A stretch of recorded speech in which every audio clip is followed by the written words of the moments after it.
नमस्कार, आप देख रहे हैं यूपी फास्ट 24 न्यूज। रिटायर्ड फौजी पर लगा दबंगई करने का आरोप, जबकि सच्चाई देखकर आप भी रह जाएंगे हैरान। जिस जवान ने अपनी पूरी जिंदगी देश सेवा में लगा दी हो, उसको ही उसके पुश्तैनी मकान पर नहीं करने दिया जा रहा है निर्माण। अब देश में फौजी जैसे देशभक्तों को भी उनके निजी निवास पर रहने नहीं दिया जा रहा है और ना ही उनको अपना घर बनाने दिया जा रहा है। रिटायर्ड फौजी की हकीकत देखकर आप भी रह जाएंगे हैरान। रिटायर्ड फौजी ने अपने ही चचेरे भतीजे पर आरोप लगाया कि गुंडे और दबंगई के दम पर लगातार मुझे जान से मारने की धमकियां मिल रही हैं और लगभग मैं जब कार शुरू करवाता हूं तो 10-12 गुंडों को लेकर आकर कार को रुकवा देता है, वहीं तोड़फोड़ करता है और जान से मारने की धमकी देता है। कई बार पीड़ित को दबंगों ने जमकर पीटा भी है, जिसकी शिकायत पीड़ित ने 12 सगवर थाने में की है। फिलहाल पीड़ित जो है लगातार पुलिस प्रशासन से न्याय की गुहार लगा रहे, लेकिन मामले पर पुलिस प्रशासन सख्त कार्रवाई अपनाते हुए भी दबंगों का कुछ कर नहीं पा रहे। तभी तो दबंग लगातार दबंगई करते हुए लगातार पीड़ित को जान से मारने की धमकी दे रहे हैं। क्या है पूरा मामला, आइए। तो एक दबंग, एक माफिया इस तरह स्थिति में नहीं रहता जिस तरह ये परिवार रह रहा है, ये सैनिक परिवार रह रहा। आपको दिखा दे कि आप कैमरामैन साफ साफ दिखा दे कि स्थिति में जिस तरह ये रह रहे, क्या कोई दबंग, कोई माफिया ऐसी स्थिति में रहता है?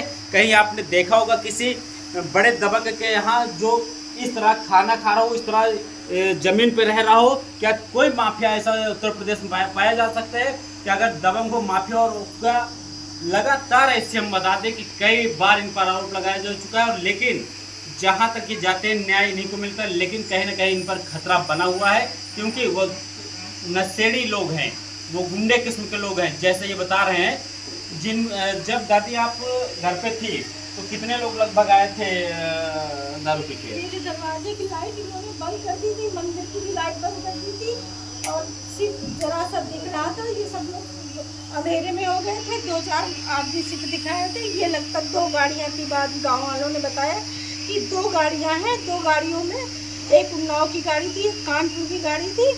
उसमें बहुत सारे लोग थे। वो हमको ये नहीं पता है कि ये कौन कौन लोग हैं। क्या कह रहे थे? क्या कह रहे थे? कई साले निकालो, इसको मार डालेंगे, निकालो साले को, साले को इसको मार डालेंगे। इन्होंने दरवाजा तोड़ के अंदर भी घुसे थे। जब मेरा दरवाजा अंदर से खुलता, इन्होंने ऐसा खोला, बाहर से दरवाजा खुला, और बता नहीं पाएंगे। सोचिए, एक सैनिक की वाइफ है, जो आपको दिखा दें आंसू ऐसे नहीं निकलते हैं। लेकिन हम चाहेंगे कि तहसील प्रशासन और लगातार यहाँ के जो थाना अध्यक्ष हैं, इन पर ये जो आरोपी हैं इन पर कार्रवाई करें। पाल सिंह, आप देख रहे हैं हमारे साथ ही फास्ट 24 न्यूज। आज हम लोग मौजूद हैं उन्नाव जनपद के धानीखेड़ा में। यहाँ का जो थाना लगता है वो 12 सगवर लगता है। मामला पुश्तैनी ज़मीन से जुड़ा हुआ है।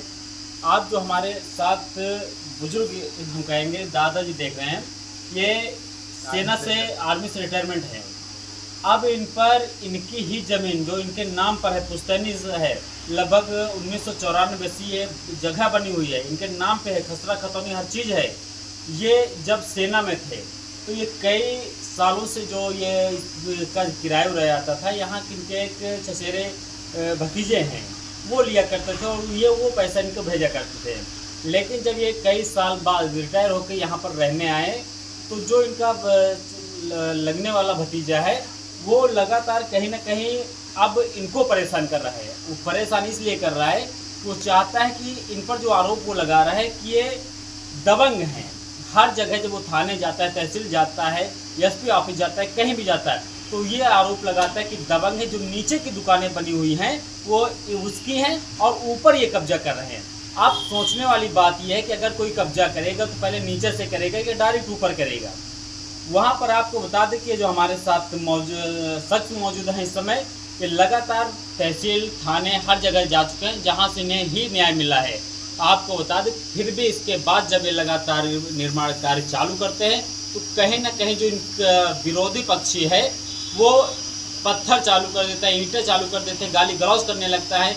यहाँ पर लगभग, दादा क्या नाम है आपका? मेरा नाम कैप्टन शिव प्रकाश सिंह है। मैं आर्मी से रिटायर फौजी हूँ और 34 साल से हमारी इस दुकानों पे कब्जा है। हमने 1994 में इसको बैनामे के थ्रू अपने नाम लिया था। तब से लगातार हमारे नाम चली आ रही है। उसके बाद 99 में हमने इसमें निर्माण कार्य कराया था, उसको भी तहसील के द्वारा प्रमाणित किया गया था और तहसीलदार ने ये लिख के दिया कि जिस जगह में आप बना रहे हैं ये शिव प्रकाश सिंह की है। और हमारे बगल में हमारे विरोध में जो है वो राजेंद्र सिंह और गणेशी खेड़ा के और उनके पुत्र राघवेंद्र सिंह उर्फ छोटू चौहान, इनका एक ग्रुप है जो 8-7 लोग मिलके हमें लगातार परेशान कर रहे हैं और हमारे इसमें दुकानों पे ज़बरदस्ती कब्जा करने की कोशिश कर रहे हैं।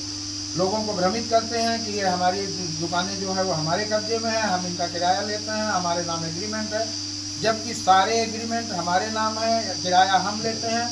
और 1999 से लगातार इस पर हमारा कब्जा बना हुआ है। जो 4 दुकानें हमने बाद में बनाई थी, 2 दुकानें हमारी 1994 की बनी हुई हैं जिसको हमने बैनामे के थ्रू लिया था, और 22 नंबर गाटा संख्या जो संक्रमणी भूमिधर का मैं पूरा एक अकेला मालिक हूँ, उसको बार बार प्रशासन जो है वो नाप के देता है।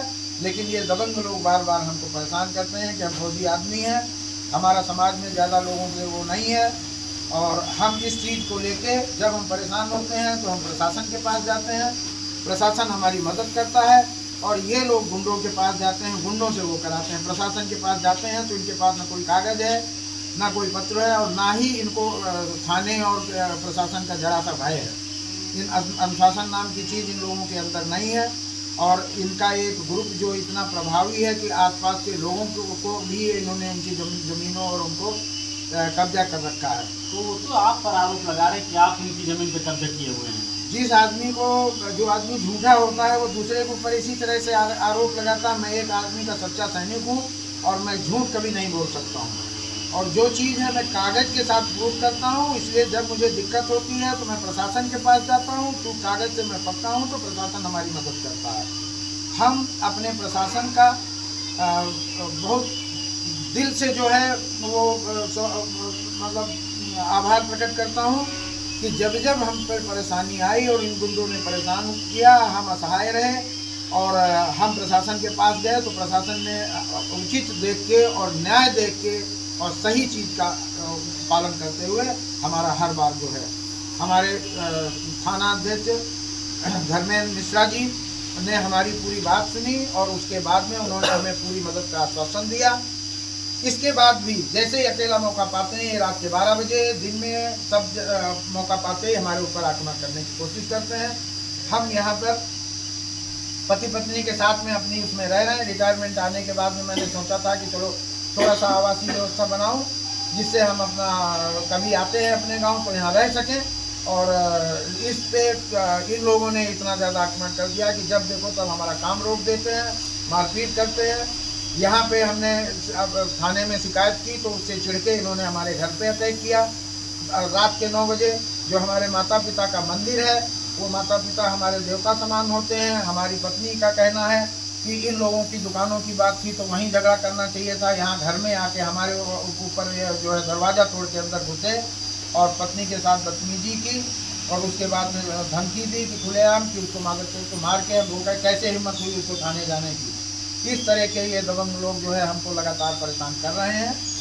सेना का मैं सिपाही, अनुशासित सिपाही हूँ, इसलिए मैं कोई गलत काम अपने हाथ में नहीं लेता हूँ। मेरे जब परेशानी होती है मैं प्रशासन के पास जाता हूँ और प्रशासन यहाँ से लेकर थाना अध्यक्ष, हमारे उन्नाव एसपी महोदय और एडीजी प्रवीण कुमार जी, ये सब ने हमको कागज देखने के बाद में पूरी मदद। तो जो आप आरोपी जिसको आप बता रहे हैं, वो तो अभी कुछ दिन पहले एसपी ऑफिस के पास धरना दे रहे थे और कह रहे थे कि वो हमारी जगह पे कब्जा कर रहे हैं। उसके बाद भी जब आप थाने जाते हैं, हर जगह से आपको न्याय मिला है, तो क्या कारण है कि बार बार वो आके आपको धमकी देता है?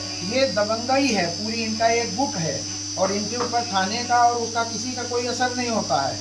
ये 1999 में भी इन्होंने हमारे ऊपर इसी तरह का वो किया था, लेकिन ये फेल हो गए और गुंडों ने इनकी ज़मीन निकाली। इसके बाद में उसी में एक मर्डर हुआ जिसका मर्डर केस हम लोगों पर डाला और हमने इंसानियत के नाते, परिवार के नाते इनकी पूरी मदद करते हुए 14 साल हम जो है इनके साथ मुकदमा लड़े, इनका मर्डर केस लड़े और परिवार की शांति बनाए रखने के लिए, परिवार की एकता बनाने के लिए हमने हर प्रयास किया। लेकिन ये गुंडा ग्रुप में शामिल हैं सब और इतने ज़्यादा वो हैं कि किसी तरह का कोई वो नहीं होता है कि हमारा कोई क्या कर सकता है, तुम थाने जाओ चाहे कहीं भी जाओ। और इनके साथ में जो सरकार है, सरकार के भी जो लोग हैं, विधायक और एमपी और ये सब इन्हीं लोगों की मदद करते हैं।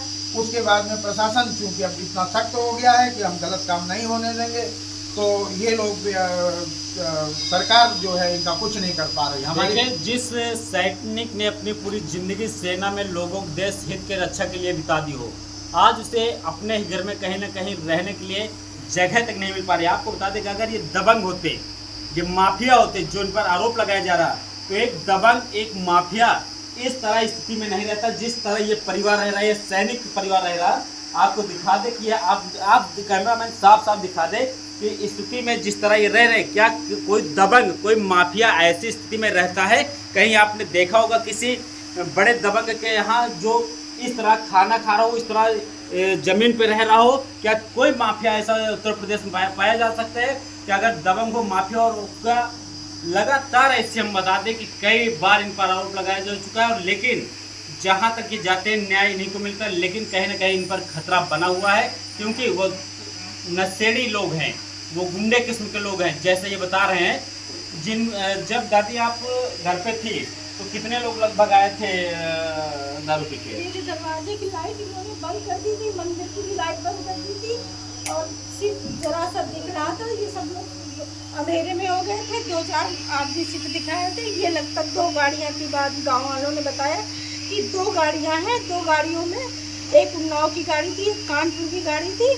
उसमें बहुत सारे लोग थे। वो हमको ये नहीं पता है कि ये कौन कौन लोग हैं। क्या कह रहे थे? क्या कह रहे थे? कहीं साले निकालो, इसको मार डालेंगे, निकालो साले को, साले को इसको मार डालेंगे। इन्होंने दरवाजा तोड़ के अंदर घुसे, दरवाजा तोड़ के अंदर भी घुसे थे। जब मेरा दरवाजा अंदर से खुलता, इन्होंने ऐसा खोला, बाहर से दरवाजा खुला, और बता नहीं पाएंगे। सोचिए, एक सैनिक की वाइफ है जो आपको दिखा दें, आंसू ऐसे नहीं निकलते हैं, लेकिन हम चाहेंगे कि तहसील प्रशासन और लगातार यहाँ के जो थाना अध्यक्ष हैं, इन पर ये जो आरोपी हैं इन पर कार्रवाई करें, और वरना हमको ये जान से मार दिए होते। क्या चाहते हैं आप? अब हम चाहते हैं कि हमारे जो कुशल नेतृत्व में जो सरकार चल रही है हमारे आदित्यनाथ जी की, इनके समय पे गुंडा मवालियों के ऊपर इतना अंकुश लगा हुआ है और बहुत अच्छा काम कर रहे हैं। हम चाहते हैं हमारे केस में भी जिन गुंडों के ऊपर 5-5, 6-6 FIR हो चुकी हैं, और